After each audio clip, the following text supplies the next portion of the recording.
In this guide, I'm going to show you how you can find your Facebook user ID and username. If you do find this guide helpful, make sure to like the video and subscribe to the channel with all notifications on. It really does help the channel. It lets us know that you want more content like this. We'd greatly appreciate it. And if at any point through this guide you do have any questions, just ask them down in the comment section below and we can help you out further. I'm going to be doing my best to reply to every single comment down there. But your username and user ID are actually pretty unique identifiers for your Facebook account. Here's how you can go ahead and find both. Let's start with your username. From the Facebook home screen, go ahead and tap on your profile picture up in the bottom left. And right below your profile photo, you're going to see a few different options. Essentially, go ahead and select this little from the home screen, go ahead and tap on the profile tab, just like so. And right below your profile picture, you're going to see a few different options. Go ahead and find the option with the three dots, just like so. And what you're going to want to do is just scroll all the way down until you see the option for profile link.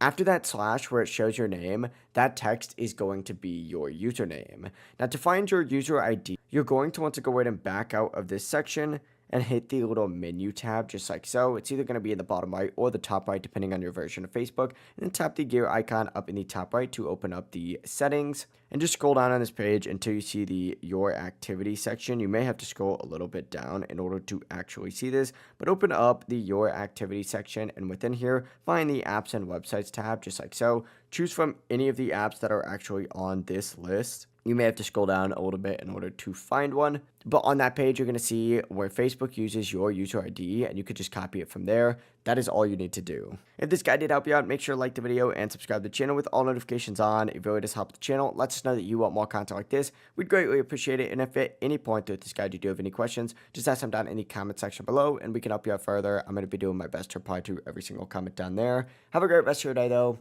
Peace.